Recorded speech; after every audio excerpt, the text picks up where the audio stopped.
어느 목사님이 목회를 하는데 너무 힘들어 하시는 겁니다.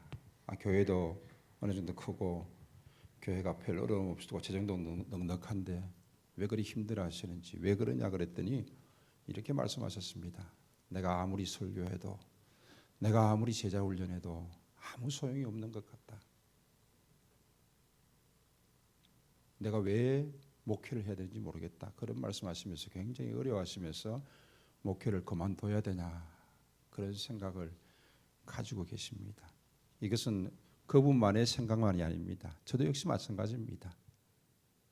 아무리 설교하고 외쳐도, 아무리 제자훈련하고 가르쳐도 생각이 전혀 바뀌지 않고 자기 생각대로하고 자기 고집대로 하는 이들을 보면서 야, 이거 뭐 내가 왜 설교하지?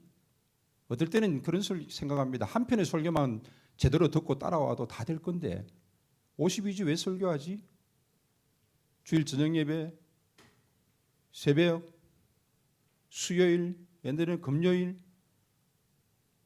왜 설교하지? 이거 듣지도 않는 것, 순종하지도 않는 것 왜 설교하지? 저도 역시 그런 생각들을 해봅니다. 디시스 철학에 따라서 우리가 이제 3년이 마무리되어 갑니다. 그럼에도 불구하고 디식스 뭐 뒤지든지 뭐 살든지 너그 마음대로 해라. 나는 안 한다. 끝까지 목을 곧게 하고 안 하시는 분들도 있습니다. 그럴 때는 내가 왜 이거 해야 되지? 내가 왜 하지? 왜 디식스 설교하지? 그냥 설교하면 쉬운데 왜 이렇게 어렵게 설교하지? 저도 그런 생각 듭니다. 일찍 결혼하자, 자녀 많이 낳자, 앉아가지고 제하고 이야기하면 목사님 그게 현실로 됩니까? 왜 애 낳아서 기르는 게 얼마나 힘든지 압니까? 이런 이야기를 제 얼굴에서 하니까 제가 그 이야기 듣고 난 다음에 속이 부글부글 끓습니다. 아니 뭐지 저거? 어떻게 내 앞에서 저런 이야기 할 수 있지? 아니면 아니라고도 참을 수도 있는데 저런 이야기를 내 앞에서 하는 정도라면은 과연 저 사람 생각이 무슨 생각이 있지? 내가 설교한들 무슨 소용이 있지? 저도 그런 생각이 듭니다. 여러분이 한 편의 설교를 듣더라도 한 번의 나눔을 하더라도 앉아서 들어서 한 개라도 내가 실천하겠다라고 생각해 보십시오. 오늘 설교 가운데서 여러분이 다 듣고 다 이해하라는 거 아닙니다. 그중에 한 개라도, 단 한 개라도 좀 생각해 보시고 한 개라도 나 자신을 좀 바꾸어 보십시오. 그러면 1년에 52주, 52개는 바뀔 거 아니에요. 그런데 바뀌기는커녕 되레 큰 소리 치는 거예요. 목사님 세상이 얼마나 험한 줄 압니까? 애 낳는 게 얼마나 힘든 줄 압니까? 애 키우는 게 얼마나 돈 많이 들어가는 줄 압니까? 이딴 소리나 하고 있으니 무슨 목사님이 설교하고 예배 왜 드리는지 다 모르겠어요.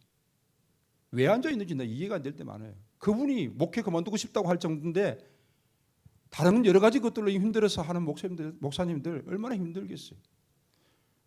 물론 여러분들이 신앙생활 하는 데 있어서 신앙생활 하는 것도 쉽지 않습니다. 그러나 힘들다고 생각하면서 신앙생활 하면 끝도 한도 없이 힘든 게 신앙생활이에요. 즐거움으로, 감사함으로, 은혜로 신앙생활 해야 되지 않습니까? 그리고 생각을 좀 바꿔보세요. 생각 좀 해보세요. 우리 하민이 수민이가 가끔 하는 이야기가 있어요. 저 별로 좋아하는 소리는 아닌데 생각 좀 해라 그래요. 머리는 왜 들고 다니냐는 거죠. 생각 좀 하라는 거예요. 야, 너 그런 이야기 너희 둘끼리 하는데 다른 애들한테 하면은 야, 너 얼굴 안 볼 것 같아. 내가 그럽니다.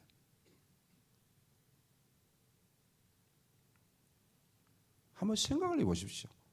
자, 오늘 설교한다. 여러분 책에 다 나갔습니다. 오늘 목사님 무슨 설교할까? 아마 준비해 오신 분들이 꽤 있습니다. 그러나 하나도 안 들다보고 예습 안 해오고 준비하신 설교 들으러 오신 분이 있습니다. 예습 좀 하세요. 예습. 공부의 가장 기본이 예습이잖아요. 예습은 안 하고 설교 들으니까 무슨 말인지 못 알아듣죠. 예습 좀 하고 오세요. 그리고 이 시간 본 수업입니다. 집중해서 들으십시오. 나눔 시간, 복습하는 시간입니다. 복습을 진지하게 하십시오. 예습과 본 수업과 복습을 그것만 하나잖아요. 좀 진지하게 하면은 여러분의 생각이 한 개라도 바뀌지 않겠어요? 하나라도 바뀌지 않겠어요? 또 그래야 되잖아요. 우리 예배하면서 가장 중요하기는 설교 부분에 있어서 또 오후에 나눔까지 이어지면서 그 부분들 여러분 한번 생각해 보자는 거죠. 오늘의 주제는요 이렇습니다. 우리가 그리스도를 따르고 섬기는 그리스도인이라는 사실을 기억하십시오. 그리고 그에 합당한 삶을 살아가십시오. 그 합당한 삶이란 하나님을 위해서 하나님의 일을 하는 것입니다. 하나님께 순종하는 삶을 사는 것입니다. 하나님을 위해서 하나님의 일을 하면서 하나님께 순종하는 삶을 살기 위해서 방해되는 관계나 모든 것들은 멀리 하십시오. 이게 오늘 주된 내용입니다. 그래서 저는 오늘 시작 서두에 우리는 그리스도를 따르고 섬기는 그리스도인입니다. 그리스도인이라는 이 포커스에 먼저 우리의 정체성을 살피고 이 부분에 대해서만 오늘 설교를 나누려고 합니다. 그리스도인이란 무엇입니까? 여러분은 그리스도인이라 그럽니다. 그리스도인이란 무엇이죠? 오늘은 앞에서 제가 조금 세게 했더니 주무시는 분이 한 분도 없네. 주무시는 분 내려가서 제가 질문하도록 하겠습니다. 자, 그리스도인이 뭐지요? 예수를 믿고 따르는 자라는 뜻입니다. 예수를 그리스도로 믿고 구세주로 고백하는 자를 말하는 것입니다. 그리스도인들은 예수의 이름으로 세례를 받은 자들입니다. 세례를 받는다는 것은 예수와 함께 죽고 살겠다라는 것입니다. 종교적인 의식이 아니라 예수로 말미암아서 내가 죽고 살며 예수로 말미암아서 내가 하나님께로 나가겠다는 것입니다. 내가 곧 길이요 진리요 생명이니 나로 말미암지 않고는 아버지께로 갈 자가 없느니라 라고 말씀하고 계십니다. 그들은 지금까지 자기들은 하나님께 그냥 나아갈 수 있는 줄 알았습니다. 하나님이 자기에게 복 주시고 자기는 하나님의 백성인 줄 알았습니다. 그러나 예수님을 통하여서 예수 그리스도로 말미암아서 하나님께로 나아갈 수 있다는 사실을 그들이 새롭게 깨닫게 되어지는 것입니다. 그러므로 세례라는 것은 예수와 함께 죽고 함께 살겠다라는 것입니다. 성전에 들어갈 때에는 그들이 밑구배라는 곳이 있습니다. 성전 아래에. 거기에 몸을 다 잠굽니다. 물이 있습니다. 밑구배인데 거기에 물이 있는데 몸을 머리 끝까지 다 잠그고 일어납니다. 그러면 온몸에 물이 줄줄줄 흘러내리겠지요.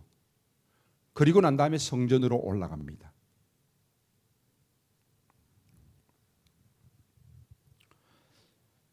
이것은 무엇입니까? 정결입니다. 청결이 아니라 그냥 단순히 손을 씻고 깨끗하게 하는 것이 아니라 정결입니다. 정결케 된 후에 하나님께로 나아갈 수 있습니다. 성전에 들어갈 수 있습니다. 하나님 앞에 설 수 있습니다. 몸과 마음이 다 정결케 되어진다라고 그들은 믿었습니다. 세례를 받는다는 것은 바로 예수 그리스도를 믿고 따르며 그로 인하여서 정결케 되어져서 하나님 앞에 설 수 있고 나아갈 수 있다라는 의미입니다. 성전 미문에 앉은 안전뱅이가 있었습니다. 그의 가장 큰 소원이 무엇입니까? 성전에 들어가는 것입니다. 그가 안전뱅이여서 성전에 못 들어가는 것입니까? 다리가 불편해서 못 올라가는 것입니까? 아니면 누군가 성전 미문 앞에 자기를 데려다 놓았는데 왜 자기를 데려다가 성전 안에 들고 들어가지 않는 것입니까? 왜 자신은 그 성전 안에 들어갈 수 없는 것입니까? 그들은 내가 이렇게 되어진 것은 하나님께서 나에게 저주를 내리신 것이다. 그것이 조상의 죄든지 부모의 죄든지 나의 죄든지 내가 하나님께 벌받아서 지금 이렇게 된 것이라는 것입니다. 그래서 이것으로 말미암아서 나는 정결케 될 수 없습니다. 그래서 성전에 들어갈 수 없는 것입니다. 누군가 성전 미문까지 데려다 주었지만은 그를 데리고 성전 안에 데려다 줄 수 없는 것입니다. 그렇다면 성전 미문에 앉은 안전뱅이의 간절한 소원은 성전에 들어가서 하나님을 찬양하는 것인데, 바로 그렇게 되기 위해서는 그는 이 안전뱅이가 고침을 받아야 되는 것입니다. 하나님께서 주신 이 엄청난 저주가 용서되어야지만이 그는 성전에 들어갈 수 있다고 생각했던 것입니다. 그런데 그가 고침을 받았습니다. 어떻게 고침 받았습니까? 베드로와 요한이 은과 금은 없거니와 나사렛 예수 이름으로 명하노니 일어나 걸으라. 예수 이름으로 그는 고침을 받게 되어집니다. 그가 고침을 받고 난 다음에 밑구배에 들어갔겠지요. 몸을 물속에 잠그고 흐르는 그 물로 인하여서 뛰면서 성전에 들어가서 하나님을 찬양할 수 있게 되어졌던 것입니다. 그렇습니다. 예수님의 오심으로 말미암아서 이들의 생각이 바뀌었습니다. 내가 길이요 진리요 생명이신 그 예수님, 나로 말미암자 그 아버지께로 갈 자가 없는 그 예수님, 바로 그 예수를 통해서 하나님께로 나아갈 수 있는 것입니다.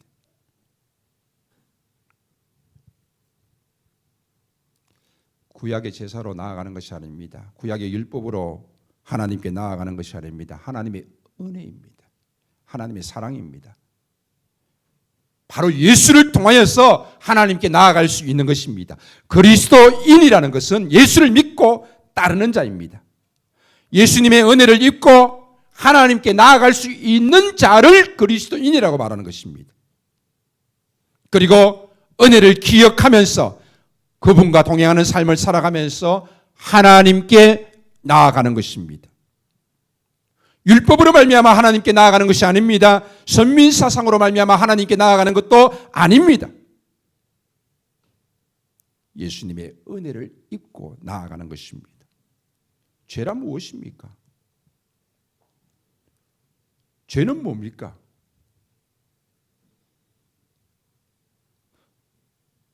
우리는 죄라고 말하면 다 도덕적이고 율법적이고 윤리적인 것을 생각합니다. 우리의 생각에는 그것이 꽉 박혀 있어요.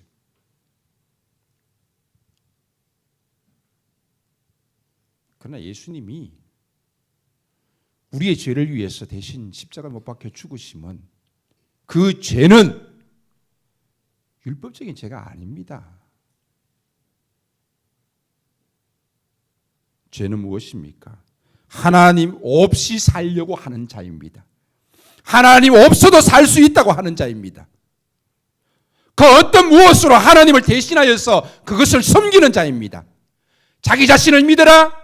자기를 섬기는 자 역시 하나님을 믿지 않는 자, 죄입니다. 이것이 바로 죄입니다. 믿는 자에게도 신념이 있을 수 있습니다. 그러나 자기 자신을 믿는다? 믿음의 대상은 오직 한 분밖에 없습니다. 하나님 한 분이십니다. 하나님만 믿는 것입니다. 여러분의 믿음의 대상은 사람이 아니에요. 부모도 아니에요. 오직 우리의 믿음의 대상은 하나님 한 분밖에 없습니다. 그리고 그 이웃들은, 그 사람들은 바로 사랑의 대상이라고 말할 수 있는 것입니다. 하나님 없이 살려고 하고 하나님 없이도 살 수 있는 자, 바로 그것이 죄입니다. 그런데 사람들은 죄를 선택합니다. 하나님 없이 살 수 있음을 선택합니다. 하나님 없이 사는 것을 선택합니다. 그래서 선지자를 통하여서 하나님께서는 외치게 하셨습니다. 회개하라, 회개하라. 뉘우치는 것이 아니라 돌이키라는 것입니다. 하나님 없이 사는 것이 아니라 하나님을 인정하고 하나님께로 나아가라는 것입니다. 선지자들의 외침은 믿지 않는 자들에게 외치는 것이 아니라 믿는 자들에게 주시는 외침입니다. 너희가 돌아서라. 하나님을 인정하고 하나님께로 돌아서라. 이것이 선지자를 통해서 주시는 외침입니다. 회개하라, 천국이 가까웠느니라. 회개하라. 하나님께로 돌아서라는 것입니다. 하나님 없이 살 수 있다고 살아가는 너희여, 하나님 없이도 잘 살 수 있다고 생각하는 너희요. 하나님의 은혜나 하나님 도움보다 내 힘이 더 중요하다고 생각하는 너희요. 돌아서라는 것입니다. 우리는 땀 흘려 수고하고 최선을 다했지만 하나님의 은혜가 아니면은 될 수 없음을 고백하고 겸손히 설 수 있는 바로 우리의 모습이 되어야 되는 것입니다. 그것이 그리스도인입니다. 심판에는 두 가지 의미가 있습니다. 정죄의 의미가 있습니다. 그리고 하나는 판단의 의미가 있습니다. 대속죄일이라는 것이 있습니다. 1년에 한 번 그들이 대속죄일을 드리는데 이건 역시 판단의 의미가 있습니다. 대속죄일을 준비하는 기간은 40일입니다. 30일은 사람과의 관계입니다. 내가 제물을 드리다가 형제와 화목하지 못한 것이 생각나면 형제와 화목하고 와서 다시 드리라. 그리고 10일은 하나님과의 관계입니다. 회복입니다. 회개하는 시간입니다. 죄 있는 자는 하나님께 갈 수 없고 하나님 나라에 갈 수 없습니다.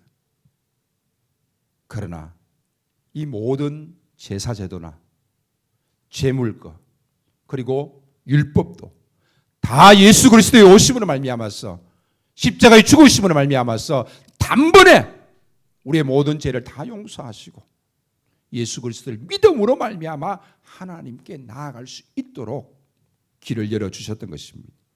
세례를 받고 예수를 구세주로 고백하고 하나님께 나아가는 것, 이것이 바로 그리스도인입니다.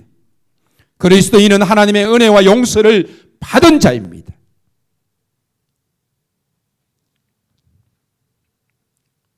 우리의 행위를 보고 너는 내 아들이 아니다. 너는 내 딸이 아니다. 너는 내 아들이다. 너는 내 딸이다. 라고 말씀하시지 않는다는 것입니다. 우리는 은혜를 입은 자입니다. 그리고 예수 그리스도로 말미암아 하나님께 나아갈 수 있는 자들입니다.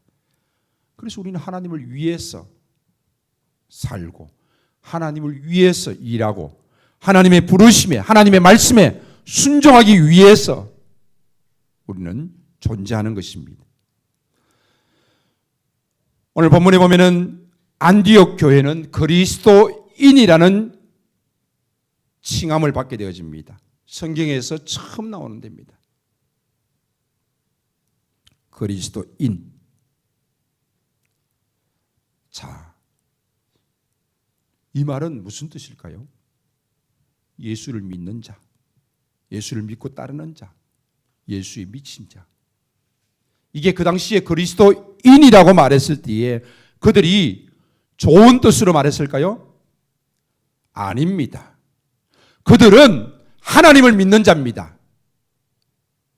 그러면서 하나님 아닌 예수를 믿는데 본디오 빌라도에 의해서 십자가에 못 박힌 그 예수를 믿는데 예수를 따르는데 그것은 그들이 보기에는 도무지 이해할 수 없는 일이었습니다. 이단과도 같은 일이었습니다. 그래서 멸시하고 경멸하기 위해서 그리스도인이라고 말하고 있는 것입니다. 그러나 이 세계에 들으면서 그리스도인이라는 칭호는 영광스러운 칭호가 되어집니다.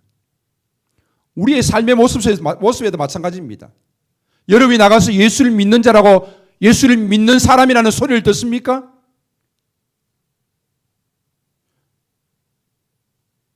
야, 저 사람은 예수 믿는 사람이야. 저 사람은 목사님이야. 저 사람은 장로님이야. 제가 운동하러 가는데 믿지 않는 자들도 많이 있습니다. 그냥 목사님, 우리 박성만 장로님도 장로님 그럽니다. 처음부터 장로님이라고 소개시켰어요. 장로님 그럽니다. 장로님 그럽니다. 믿지 않는 그들도 목사님, 장로님 그러면 감사한 일이잖아요. 선생님, 사장님, 뭐 그러면 어떡할 건데? 또 어떤 친구들은 형님 그럽니다. 그래서 속으로 내가 왜 네 형이냐? 목사님 말하기 싫은 거예요. 그냥 형님 그럽니다. 친해서 형님이 아니에요. 싫다는 거지 내가. 우리도 역시 마찬가지잖아요. 스님이 오셨습니다. 저는 스님이라고 편하게 얘기하는데 우리 목사님들 중에서는 스라고 자꾸 이야기하더라고요. 야, 그냥 스님 하자 그랬는데 스님이 운동하러 왔어요. 그러면 스님 이렇게 합니까? 인사합니까? 그 인사할 때 그들은 어떻게 합니까? 인간과 부처님은 하나입니다. 이렇게 인사하잖아요. 우리가 어떻게 그렇게 인사해요? 어떻게 인간과 부처님이 하나입니까? 어떻게 인사합니까? 그러고 가서 스라고 말합니까? 스님 그래야지. 그러니까 이 사람들이 말을 잘 만들었어요. 목사님은 목사라 그래도 말이 되는데 스님은 스라 그러면 말이 안 돼. 말을 참 잘 만든 것 같아요. 근데 우리도 보면은 스님이라고 말하기 싫거든.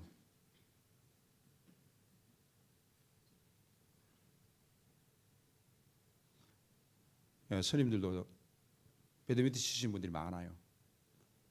신부님들도 많고 한번 교류전 하자고 그런 이야기도 했었는데 쉽지 않은 일입니다. 그리스도인 바로 멸시하고 경멸하는 칭호입니다.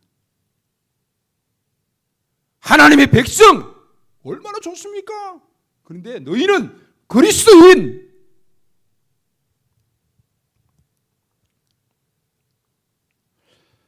안디옥 교회가 그리스도인이라는 칭호를 받게 되는데 저는 처음에 이 성경을 볼 때에 저도 그렇게 생각했습니다. 이 사람들이 얼마나 착하게 살았으면 그리스도인이라는 칭호를 받을까? 예수를 믿으면서도 얼마나 선하게 살았으면 그리스도인이라는 말을 들을까? 이렇게 생각했어요. 저도 그렇게 생각했어요. 여러분 지금 우리가 현실 사회 속에서 나가면 그렇잖아요. 예수를 믿는 사람 중에서 진짜 예수 믿는 사람답게 사는 사람, 그들이 말하는 선하게 착하게 사는 사람들을 야 정말 저 사람은 예수 믿는 것 같다 이렇게 말하잖아요. 근데 사실은 우리가 세상에 속고 있는 거예요. 사탄에게 속고 있는 거예요. 그러면 예수를 믿고 난 다음에 선하게 살고 착하게 살고 율법적으로 살고 도덕적으로 살고 윤리적으로 잘 살면은 세상 사람들이 말하는 예수 믿는 자 그들이 인정하는 것처럼 하나님께서도 그렇게 인정하실까요? 아닙니다.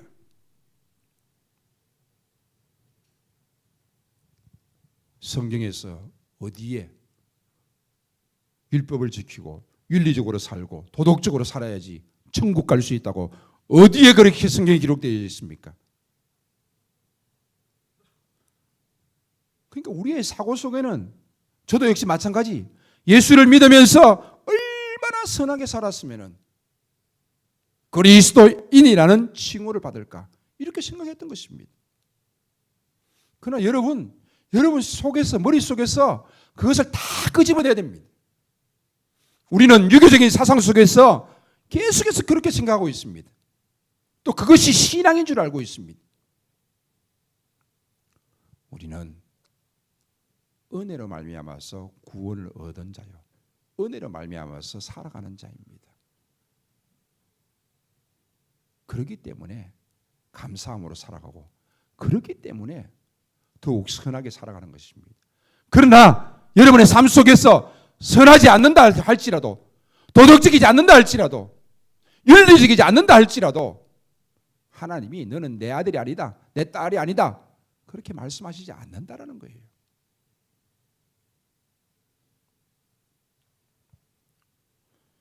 우리가 어릴 때 부르는 찬양 속에 돈으로도 못 가의 노래가 있습니다. 한번 들어보겠습니다.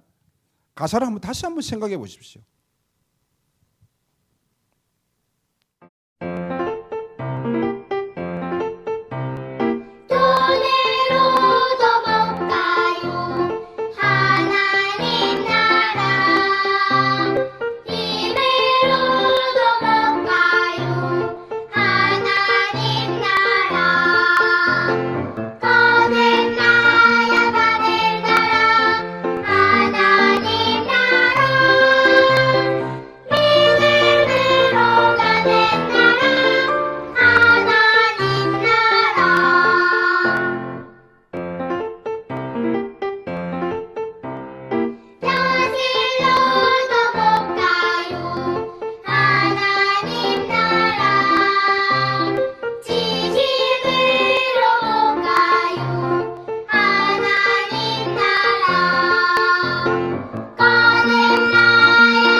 어릴 적에 많이 불렀던 찬양입니다. 그렇습니다. 돈으로도 못 가요라는 말은 다르게 말하면 헌금 많이 한다고 해서 천국 가는 거 아닙니다. 하나님 은혜에 감사해서 우리가 드려지는 것이고 하나님을 위해서 하나님의 일을 하는 것이고 또 하나님께서 교회가 필요하니까 순종하는 것이지 헌금 많이 한다고 천국 갑니까? 아닙니다.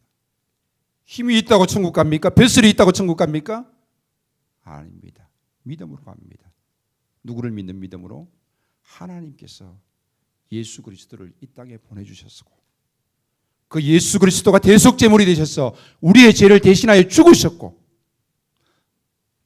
그 예수를 믿음으로 말미암아 우리가 하나님께 나아가는 것, 바로 이 믿음을 가진 자가 그리스도인이요, 그가 바로 하나님의 나라에 가는 것입니다. 우리가 얼마나 선하게 살았느냐, 얼마나 율법을 많이 지켰느냐, 얼마나 도덕적으로 살았느냐, 얼마나 윤리적으로 살았느냐, 그것으로 하나님의 나라에 가는 것이 아닙니다. 제가 또 이렇게 이야기하면요, 또 이렇게 합니다. 그거는 그렇고요. 그래도요, 기독교인들은 도덕적으로 살아야 됩니다. 살아야지요. 근데 제가 뭘 강조하는지 아시죠? 정말 기본적인 걸 강조하는 겁니다. 그런데 이걸 또 엎어버리면 안 됩니다.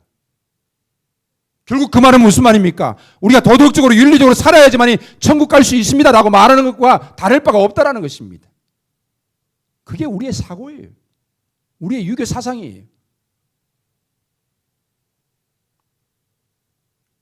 저도 목회자임에도 불구하고 깨뜨리는데 얼마나 많은 시간이 걸렸는지 모릅니다. 세상 사람들이 그렇게 생각한다고요? 뭐가 중요해요? 하나님이 어떻게 생각하시냐가 중요한 거 아닙니까? 그들에게 이런 말 할 필요도 없어요.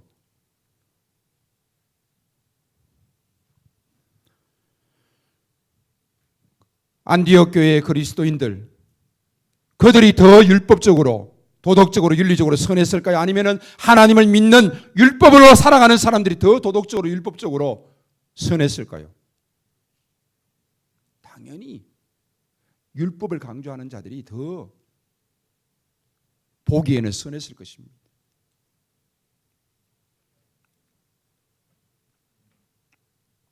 그러나 은혜를 받은 자들이 은혜로 말미암아서 세상 속에서 신앙으로 살아가는 것입니다. 왜 세상에 나가면은 믿는 자들이 그렇게 욕을 얻어먹습니까? 왜 그렇게 욕을 얻어먹어야 합니까? 왜 그렇게 사세요?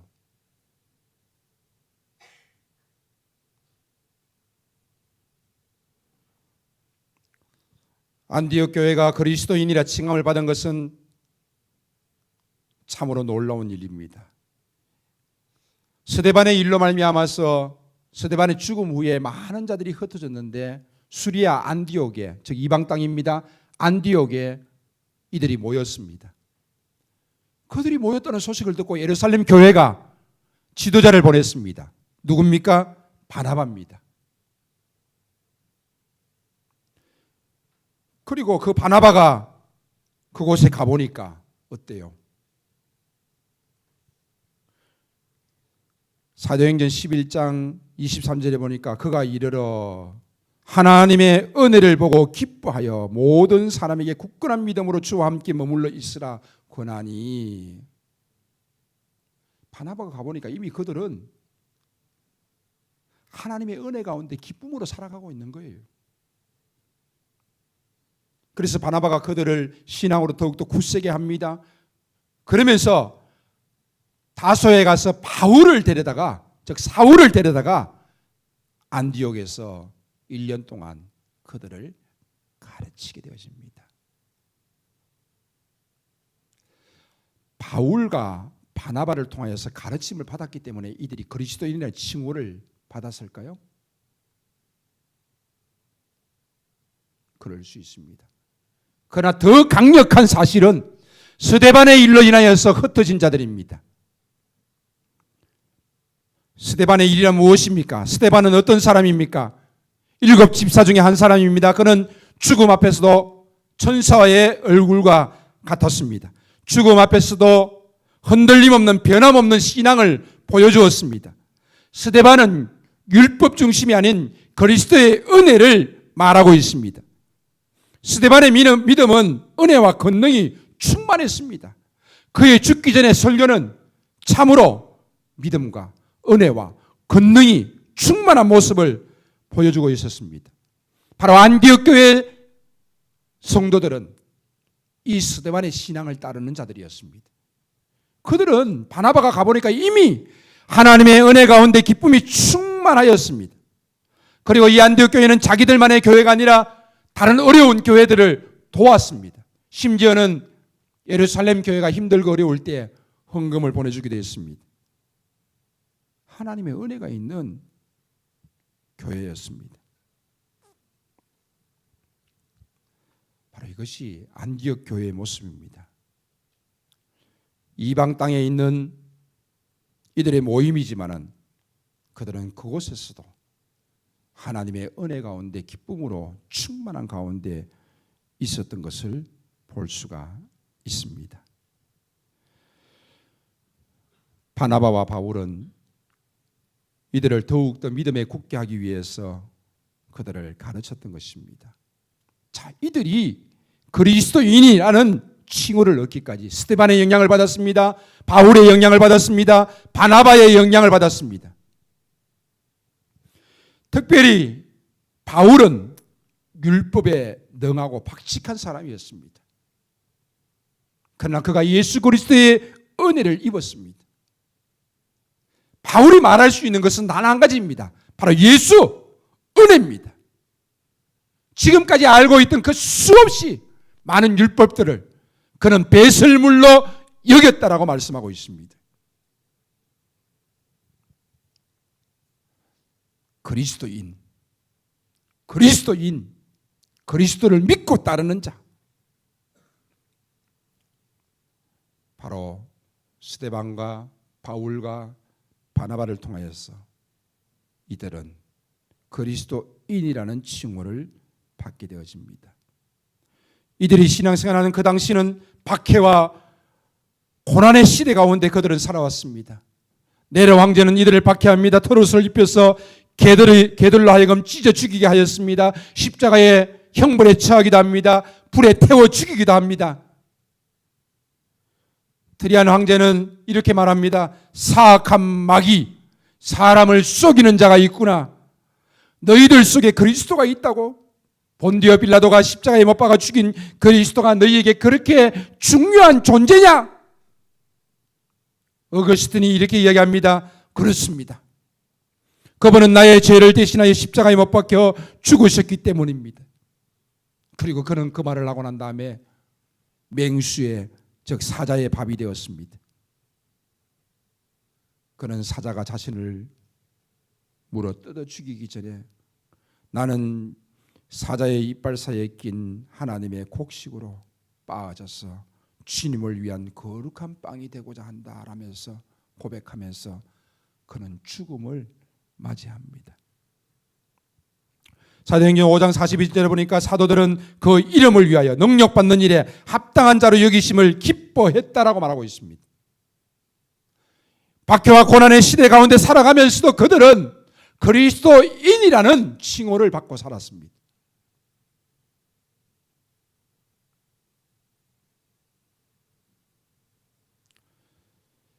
지금도 역시 마찬가지 우리는 자유로운 신앙생활을 할 수 있는 시대에 또 한국에 살고 있습니다. 그럼에도 불구하고 또한 누군가의 박해 속에서도 살아갈 수 있습니다. 수많은 사상의 시대에 살아가고 있습니다. 물질 만능주의의 시대에 살아가고 있습니다. 우상을 섬기는 시대에 살아가고 있습니다. 이 시대 속에서 여러분들이 예수를 믿는 자로서 그리스도인으로서 어떻게 살아야 될지 어떻게 하면은 하나님을 위해서 하나님의 일을 하면서 하나님께 순종하면서 살아갈 수 있을까?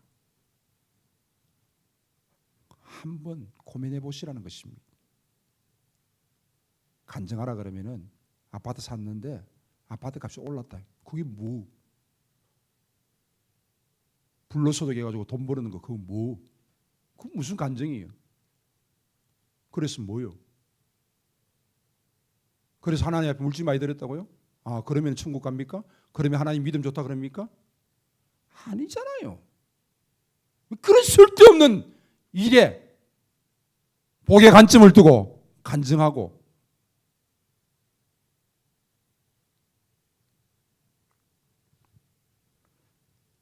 우리는 새벽 기도에 안 나오면은 안 되는 시대를 살았습니다.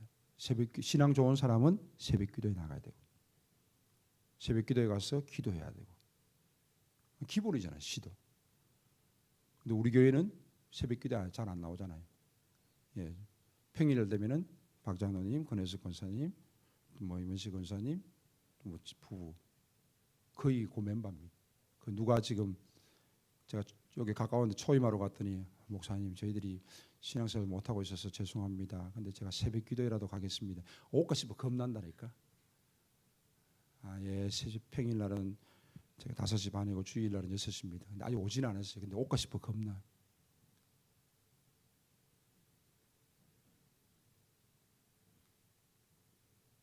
화, 수, 목, 금 4일 중에서 여러분들이 한 번만 나와도 우리 양녀님은 그냥 계시면 계속 나오시고 한 번만 나와도 4명이 한 번만 나와도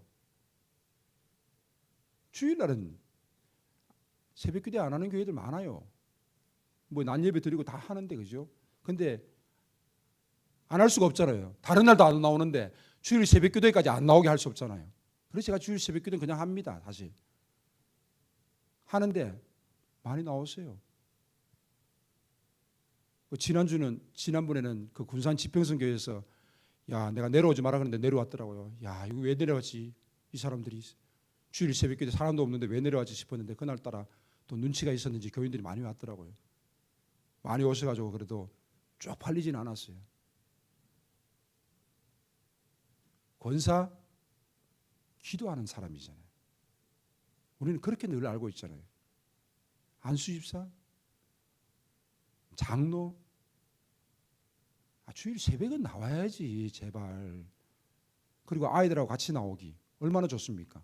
오늘도 준석이 나왔던데 아이들하고 같이 나오기. 나중에 우리 아이들이 아마 새벽 기도가 있는지도 모를 거예요. 나와서 기도 제목 쫙 적어야 됩니다. 그냥 앉아 있으면은 그냥 가니까 딱 적어서 10가지 적든지 적어서 딱 요거대로 우리 기도하고 딱 가자.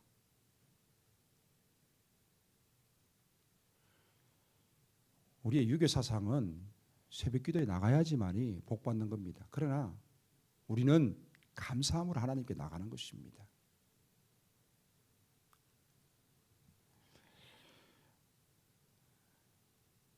말씀을 믿습니다.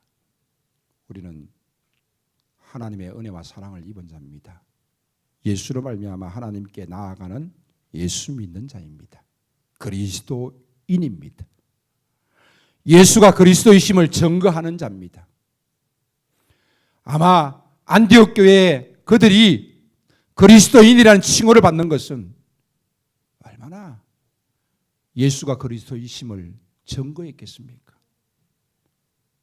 율법적으로 산 것보다 더 중요한 것, 예수가 그리스도다. 예수로 말미암지 않고는 하나님께 나아갈 수 없음을 그들이 증거했다는 사실입니다.